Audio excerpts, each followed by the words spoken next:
Most news related to the NBA usually has to do with the things that are taking place on the court or the kind of things that can affect a team's performance, such as injuries and changes to either the roster, coaching staff, or front office. However, that doesn't mean things can happen outside of the court won't receive attention. With the way the world is currently working, the media represents an attractive option for a business to attract more people, and that holds with sports. The league benefits from having its athletes frequently make the headlines, especially in a period where it's been hard to organize basketball games. However, things don't always work the way everyone would like them to. Sometimes the relationship between the media and a star player can deteriorate to the point where that athlete decides he no longer wants to deal with reports and interviews. That's exactly what's happening with Brooklyn's guard Kyrie Irving.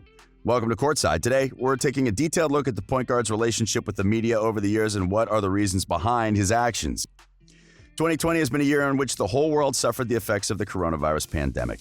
Basketball was no exception. The outbreak forced the season into a 4-month suspension that could only be lifted by taking teams into a unique campus with strict rules so a new champion could be crowned following health protocols. However, while the Orlando bubble ended up being a success and the playoffs provided fans with some of the most unexpected series, not everyone was able to benefit from it. The 8 teams with the worst records in the league didn't receive an invitation to participate in the resumption of the season, and some players voluntarily decided to skip the bubble. Therefore, a considerable number of players had to deal with about 7 months away from the court. While some of them went mostly under the radar during that time, others kept on being the center of attraction for the media. One of those players was Kyrie, who made the headlines as soon as it was reported the league was considering the possibility of resuming the season inside a bubble. At the moment, many players were uneased with that option, given the numerous protests that were taking place in the United States because of social injustice. Kyrie was among those players, and he manifested being against the players returning to the court under such circumstances. But as soon as he voiced his opinion, almost all of the media answered by attacking his position. And even though he wasn't the only player feeling like that, his name was the one making the headlines. He was the one receiving all of the criticism and being called a disruptor. That was followed by interviews in which Irving talked about the coaching of the Nets and about Kevin Durant's ability to score in the clutch. In both situations, the point guard praised his new coach Steve Nash and his teammate and friend KD, but the media took some of his comments out of context and used them as the headlines of questionable news. The comments about Brooklyn's coaching were used to talk about how he wouldn't respect Nash's leadership and would instead create friction within the team by trying to do things his way, regardless of how productive they could be.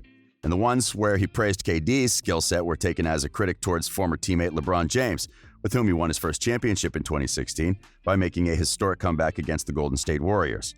All of those incidents added up with few other situations that took place in the years before joining the Nets and led to the star point guard becoming distrustful of the media. Thus, he took a decision that made him the center of attention once again. Following reports that Kyrie was planning to do a media blackout throughout the season, he released a statement where he briefly talked about the changes the world has been going through this year and his goals for the upcoming season. He also added he was talking through a statement to ensure his message is conveyed properly. While it remains unclear whether he intends to avoid the media from now on, he did refuse to participate in the Nets' media availability in recent days. As a result, the NBA imposed a fine on both Kyrie and the team, given they were violating the league's regulations. His publicist attempted to fix things by explaining that this doesn't mean he won't do traditional media. He has every intent on building a mutually respectful relationship with the media. However, Kyrie didn't remain silent. After learning about the fines, he took to social media to express his desire that the money goes to charity, but added a line that immediately became controversial. "I do not talk to pawns. My attention is worth more." The fact that Kyrie was already avoiding talking to the media was considered unprofessional, but that last phrase was viewed by many people as disrespectful, including former teammate Kevin Love and retired player and analyst Charles Barkley. Others in the media world were also annoyed by his attitude, given that, as difficult as being the center of attention may be, that's part of his duties as an NBA player, and more so considering he's one of the premier athletes in the game. But now that he's decided to go that way, what should we expect from him going forward? Since most fines imposed on star players constitute only a minimal fraction of their salaries, there's a chance Irving may ignore them and continue avoiding the media for as long as he wants to. However, it's unlikely the league would allow such a thing to take place. Part of the reason why players have to interact with reporters is because of the agreements existing between the NBA and its media partners. That communication creates an additional way in which fans can follow their favorite players and the league as a whole. In other words, as annoying as it may be to some players, the media allows the NBA to grow as a business. And in most cases, it also allows the players to expand their personal brand, gives them exposure to the public so they can grow financially too. But if one of the most talented point guards in basketball refuses to talk to reporters, the league and its partners may be affected from a financial standpoint. And what's worse, other players could believe that ignoring the media is acceptable and thus replicate what Irving is doing.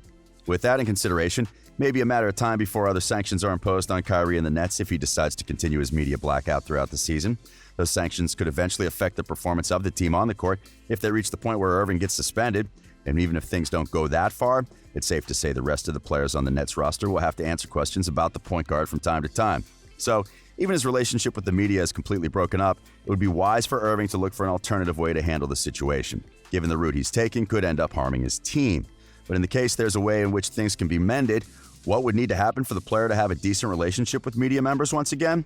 If you started following Kyrie just a couple of years ago, it would be natural if you thought his relationship with the media had always been like this. However, the truth is, things were very different by the start of his career. When he came into the league, Irving impressed the basketball world by displaying some outstanding basketball skills despite still being under 20 years old. Most media members were among those who fell in love with his play, and they didn't think twice to vote for him as the Rookie of the Year. In the following 2 seasons, as he kept getting better as a player, he started to earn recognition as a star, being selected as a reserve for the All-Star Game in 2013, then as a starter in 2014, where he also received an MVP trophy for the event. Things started to change by his 4th season after LeBron decided to return to Cleveland, and the team acquired Kevin Love in exchange for Andrew Wiggins and Anthony Bennett. That way, the Cavaliers formed their own Big Three and tried to win their first championship with James on board. And though things weren't easy at first, the team managed to make the finals during all 3 seasons where Irving, Love, and James played together. And Kyrie was one of the best performers in the clutch after making the game-winning three-pointer in Game 7 that brought the city its first championship in over 50 years. But as the seasons went by, it became evident Kyrie wasn't pleased with being the second-best player on the team. So after the Cavs were defeated in the 2017 finals, and rumors about a potential trade to send him away came to the public, Irving demanded to be sent to a different team. And to everyone's surprise, he landed in Boston. The idea at the moment was that he wanted to be the leader of his own team. And during his first season with the Celtics, things worked just as everyone expected. Boston finished the season as one of the best teams in the league, but lost both Kyrie and Gordon Hayward to injury along the way. Still, they managed to make it to the conference finals behind the play of their young players. So there were realistic championship aspirations by the following season, with everyone looking back at full health. However, things didn't work out for the best, and most of the responsibility fell on the point guard's shoulders, in large part because he wanted it that way. Throughout the season, Irving often repeated how he had to be a better leader, but some of his comments weren't perceived as the kind of things a good leader would do. Some of those things included calling out his teammates in front of the media. And then, during the following season, some of those situations took place once again despite him only playing in 20 games. But since the Nets struggled with him on the court, a narrative started being created about him not being neither a good leader nor a good teammate. So it's safe to say his relationship with the media started to deteriorate between his last season with the Celtics and his first one with the Nets. But it's also important to note he was part of the reason why that happened. In other words, to fix things, both parties will have to acknowledge their responsibility. While we shouldn't expect all media members to change the way they approach star players and their respective lives, the truth is that alienating elite athletes can be harmful to their business. And in the case of Irving, as we already pointed out, there's a chance he could end up affecting his team. So if he wants to avoid that, the best thing to do would be to try to take a different approach towards reporters. However, that may be easier said than done. So it will be a matter of time before we know how things end up working. All in all, despite being one of the most skilled and talented players in the league, Kyrie's reputation has taken a big hit. And while some of that escapes his control, he's also responsible for the way things have been handled. Still, if things continue going this way, everyone will be on the losing end. Irving, his team, the league, and the media as a business. In other words, as difficult as it may be, everyone will have to collaborate to avoid further damage in the long term. But now, do you think Kyrie should change the way he approaches the media? Or do you believe his blackout will help him change the way players are treated? Let us know in the comments. We hope that you've enjoyed today's video, and if you did, remember to like it and subscribe to our channel for more NBA content. We are Courtside.